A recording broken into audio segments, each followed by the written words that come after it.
How many times have you felt powerless in the presence of someone else's certainty? You walked into a room, full of ideas, full of light, and within minutes someone said a few words, twisted a few facts, stared a little too long, and suddenly you doubted yourself. Your throat clenched. Your back slumped. Your thoughts fogged. You didn't just lose an argument, you lost control. And you knew it. This is the world we live in, a world where people don't win by being right. They win by confusing you first, then controlling what you think, how you feel, and what you do next. That stops today. I'm Robert Greene, and I'm going to tell you something most will never dare whisper, let alone shout. Confusion is the weapon of the powerful. Control is the prize. If you want to stop being a pawn, a puppet, a soft voice lost in a hurricane of manipulation, then you must become the storm yourself. Because if you don't learn how to confuse, you will forever be controlled. Let me take you to a battlefield. Ancient China. Two armies equal in strength. One general named Sun Tzu. The other brash and arrogant. Sun Tzu does something insane. He marches straight toward the enemy's camp, but halfway there he splits his army. Some go east. Some go west. Some hide in the trees. The opposing general laughs.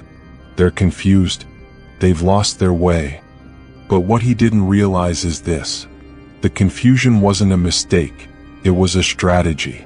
Sun Tzu had manufactured chaos, not to scatter his troops, but to scatter the enemy's mind. When the battle began, the arrogant general didn't know where to strike. He didn't know where the enemy was. His mind became fog. His instincts failed him.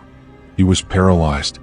And in that moment of hesitation, of doubt, of mental collapse, Sun Tzu struck, and he won without even needing a fair fight. Confusion is not chaos. Confusion is control when you are the one who engineers it. Now let's drag this into your world, your office, your relationship, your negotiation, your battlefield. There are three forces in every interaction: certainty, emotion, perception. Whoever controls these three controls everything.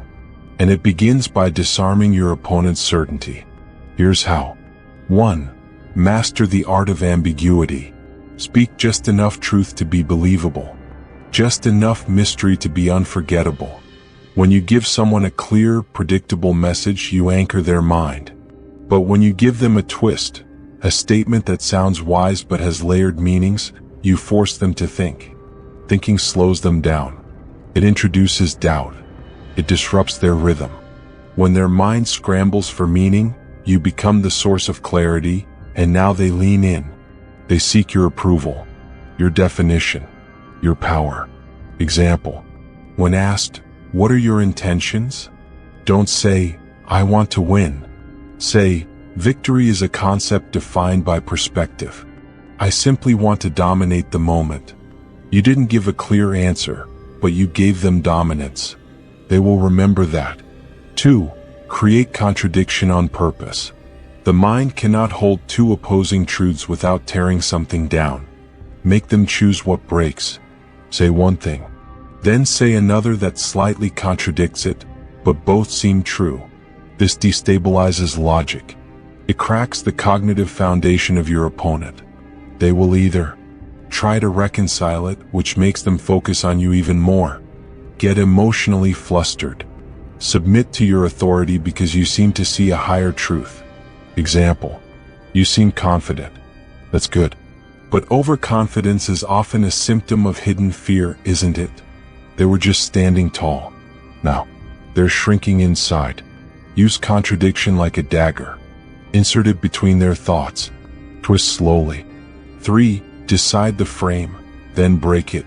The person who frames the situation owns it. If you walk into a job interview and you're answering all the questions, you're on their frame. But if you come in and say, "I'm excited to talk, but before we begin, I have one question. What problem are you most desperate to solve right now?" Now they're playing your game. Once you establish the frame, break it. Introduce something surprising, personal, even jarring. It will scramble their emotional baseline, and suddenly you are unforgettable. For Slow your speech. Control the pause.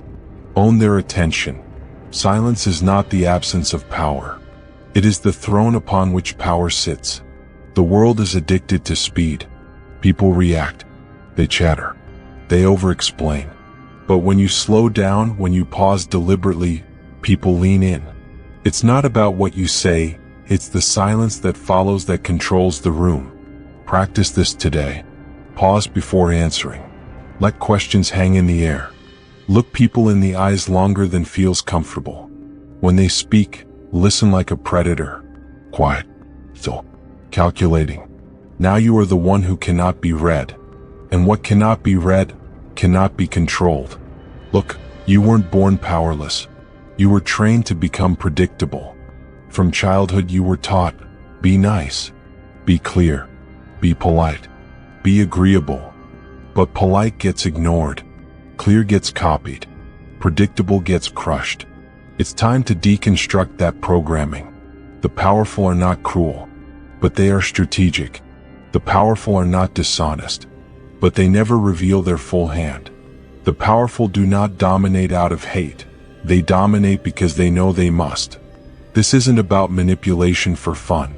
It's about taking your power back in a world that has convinced you it doesn't belong to you. You already have the power inside you. It's time to unleash it.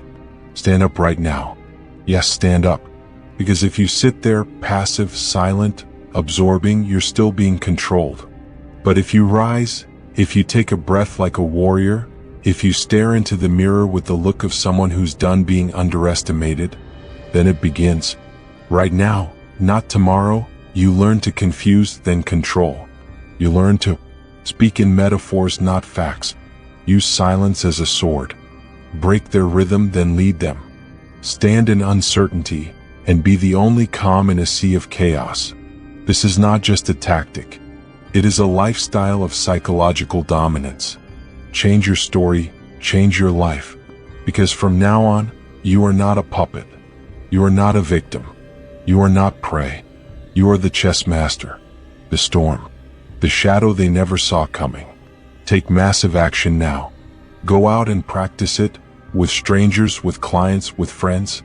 Turn conversations into experiments. Confuse, then control. Because the moment they don't know what to think, you decide what they believe. And that, my friend, is the moment you win. Every single time.